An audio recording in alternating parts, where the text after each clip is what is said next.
welcome back to my little film and TV channel. I hope you're all staying safe and well. We've got a sequel today.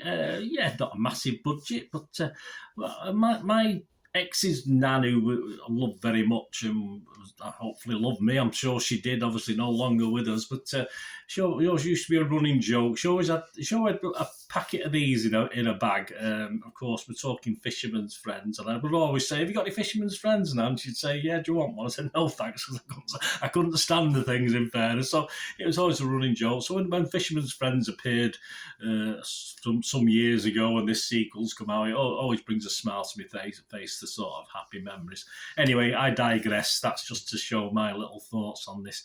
We're looking at Fisherman's Friends 1 and all, or Fisherman's Friends Part 2, if you like, today. So please, if you are new to the channel, push that subscribe on, push the bell notifications. It'd be great to have you on board. Everything film and TV, reviews, information, vlogs, the odd quiz thrown in from time to time. So if you can jump on board and spread the word, I'd be much appreciated. If you are pressing buttons, you can just press that little like button, that little thumbs up button.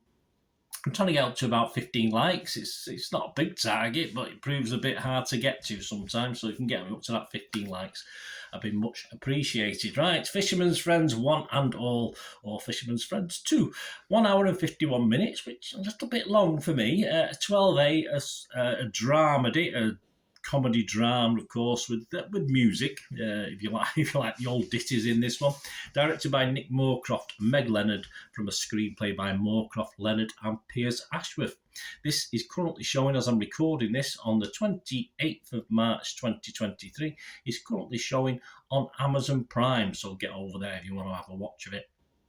And all these scores are at that date, the 28th of August. The film stars, mainly the cast from the original. We've got a new interloper in this one, but we've got James Purefoy, David Heyman, David Johns, Sam Swainsbury, Maggie Steed, Jade Anuka and Raman Tikaram, with Irish singer-songwriter who I've never heard of before this, Imelda May. She's pleasant enough, making her acting debut. Internet Movie Database, Joe Public, what we're thinking? Well, not bad. 6.4 out of 10. That's just over 1,100 scores and reviews. Rotten Tomatoes audience are happy as well, at 78%.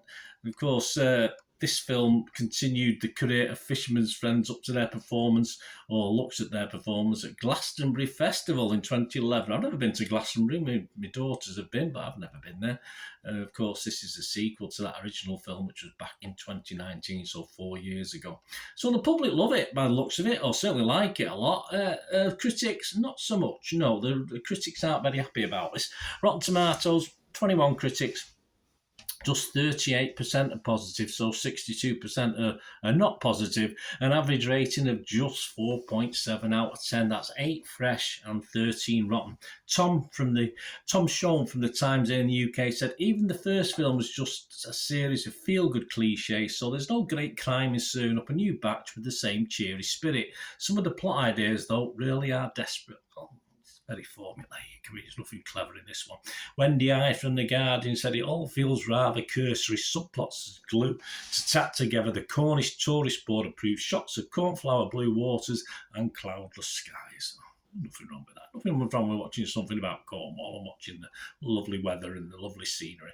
Trevor Johnson, though, from Radio Times, says delivers a familiar blend of light comedy and rollicking traditional ditties. It certainly does. I would sort of not say that when he says light comedy, does that mean it's not very good comedy? Because it does struggle to grade. I mean, I watched the trailer of it, and one of the jokes in it, I thought if that's one of the best jokes, we're in trouble. But it wasn't a disaster, but the comedy, not great. Metacritic, the other site to look at, just 5 critics have bothered to actually comment on this. No positive reviews at all, just 3 mixed and 2 negative, and it only scored between 38 and 40. One of our regulars, Roger Moore from Movie Nation, excuse me, only gave it 38. He said none of it is remotely original. Little of it is even the least bit charming. It's a bit cruel from Roger. Roger's usually gentler than that. The Guardian's Kath Clark, she only gave it 40. She said, this is a well-made film and nice looking, it is, but there's tiresome predictabilities to a few too many scenes. It's a franchise that feels like it's hit the rocks. Okay, well, I don't think we'll be getting too many more of them. I'm sure they're still knocking around, but I don't know too much about them. So there you go.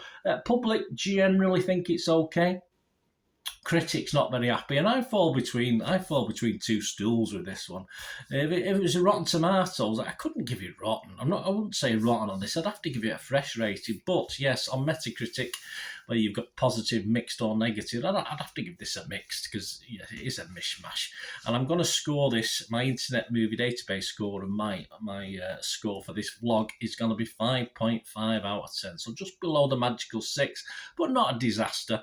And as we can see, there's a definite split here between the critics and the public, and I'm splitting myself in two as well by the looks of it. And I understand the critics' critique. I think they're being just a little unfair on this, in fairness. I mean, you sort of getting what you expect, I think. It's just a nice film, lots of dramatic license, of course. I'm sure the true story's not as interesting, or perhaps could be more interesting. That's what usually happens these days. But there's a lot of dramatic license used in this, of course. We even get a ghost, so there you go. But if you like the last one, I think you should be okay with this, because it just carries on the theme. As I said, the comedy does struggle. Even when the guys dressed up as fish fingers, which was an opportunity to make a bit of a laugh, sort of didn't really land, that comedy. I didn't get any real fun out of it at all, which is such a shame. You know, you're going to grown up men dressed as fish fingers. Perhaps you could do a little bit more with it, but it never really worked. So it is a great shame. And yes, at an hour and 50, it does outstay its welcome just a little bit. Not 20 minutes off that, 30 minutes off it. I don't think you would have got any lesser film. But it's fine. It does what it says on the Fisherman's Friends tin, or the Fisherman's Friends packet, whatever it is. So it is.